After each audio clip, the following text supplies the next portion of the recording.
Hello Canning channel people, நம்மளோட விஜயகாந்த் சாரோட இறப்புக்கு அப்புறமா அவங்க வீட்டில் இருக்க நிறைய உறவினர்கள், அவங்க ஃபேமிலி, அது மட்டும் இல்லாமல் அவங்க தொண்டர்கள், அவங்களோட ரசிகர்கள்னு சொல்லி இவங்க எல்லாருமே ஒரு பக்கம் வேதனையிலும் கஷ்டத்திலும் இருக்கும் சமயத்தில் நம்ம விஜயகாந்த் சார் வீட்டில் இருக்க செல்ல பிராணிகளுமே ரொம்பவே இப்போ வருத்தத்துக்குரியல ரொம்பவே வாடிய நிலையில் இருந்துகிட்ருக்கு அப்படின்ற செய்திகளை கேட்டு எல்லாருமே ரொம்பவே பதறி போயிருக்காங்க அப்படின்னு தான் சொல்லணும்.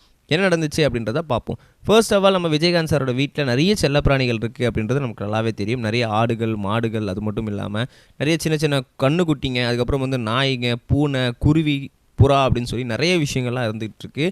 இவ்வளோ விஷயங்கள் இருந்தாலும் கூட அவங்க ஃபேமிலி அவங்க செல்லத்துக்காக ஒரு அஸ்கி டாகை அவங்க பசங்களாம் வாங்கி வளர்த்துட்ருந்தாங்களாம். இதுக்கப்புறம் என்னதான் அது அவங்க நம்மளோட விஜயகாந்த் சாருக்குன்னு ஒரு ஃப்ரெண்ட்லி டாக் இருக்கும் அப்படின்னு சொன்னால் அது என்ன அப்படின்னு கேட்டிங்கன்னா, நம்ம ஊர் நாட்டு நாய் ஒன்று அவர் வச்சுருப்பாராம்.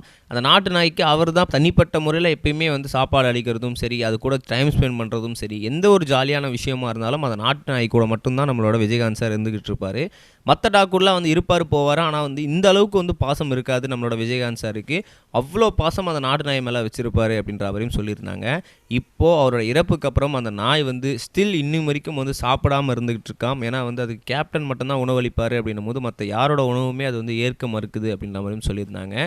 ப்ளஸ் நம்மளோட கேப்டனோட இருக்க அறை, அதாவது அந்த ஒரு ரூம், அது எல்லாமே போய் சுற்றி வந்துக்கிட்டு இருக்கிறதாகவும் அங்கேயே போய் தூங்கி எழுந்து வர்றதாகவுமே எப்போ பார்த்தாலுமே நம்மளோட கேப்டன் சாரோட எதனா ஒரு பொருளை அது போய் மோப்பம் பிடிச்சிக்கிட்டு அவரோட வாசனையே சுற்றி பார்த்துக்கிட்டு குலைச்சிக்கிட்டு வீட்டுக்குள்ளேயே அழுதுகிட்டு இதேமாரி தான் சுற்றி வந்துட்டுருக்கு. அந்த நாய் இப்போ நார்மலாகவே இல்லை, அப்நார்மலாக இருக்குது அப்படின்ற மாதிரி அவங்க சொல்லி ரொம்பவே கஷ்டப்பட்டுட்டு இருக்காங்க.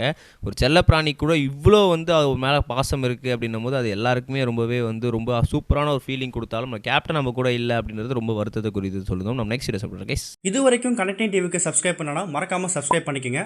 உடனடி அப்டேட்ஸ் பெறுவதற்கு நோட்டிஃபிகேஷன் பெல்லையும் கிளிக் பண்ணிக்கங்க.